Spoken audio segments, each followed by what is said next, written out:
அதே போல் வரிசையாக மீனராசிக்கான ஏழரச்சனையுடைய தாக்கத்தை பற்றி நம்ம வரிசையான நம்ம சேனலில் சொல்லியிருக்கிறோம். அது சம்மந்தமாக நீங்கள் பாருங்கள். உங்களுக்கு உங்களுடைய ஜாதக அமைப்புகள் கரெக்டாக இருந்தது அப்படின்னா இந்த ஏழரச்சனையில் குப்பையில் இருக்கிறவங்க கண்டிப்பாக கோபுரத்துக்கு போவீங்க. ஏழரச்சனையினால் பயப்பட வேண்டிங்கிறது இல்லை. மீனராசி குருவுடைய வீடு, குருவுடைய பார்வையெல்லாம் இருந்தது அப்படின்னா கண்டிப்பாக சனி உங்களுக்கு நன்மையை கொடுக்கும். இதில் எந்த ஒரு மாற்றமும் இல்லை. அதே போல் ஜாதக சம்பந்தமான விளக்கங்களை நீங்கள் கொடுத்து தெரிஞ்சுக்கோங்க. ஸ்க்ரீனில் தெரிகிற நம்பருக்கு ஏதாவது சந்தேகங்கள் இருந்தால் எனக்கு கான்டாக்ட் பண்ணி நீங்கள் தெரிஞ்சுக்கோங்க.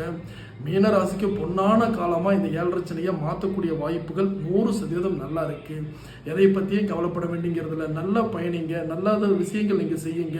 உங்களுடைய தொழிலை முன்னேற்றத்துக்கு எடுத்து போகக்கூடிய வழிமுறைகள் நீங்கள் தேடுங்க, வழிபாடுகள் பண்ணுங்கள், கோயில் தலங்கள் எல்லாமே நீங்கள் போங்க. கண்டிப்பாக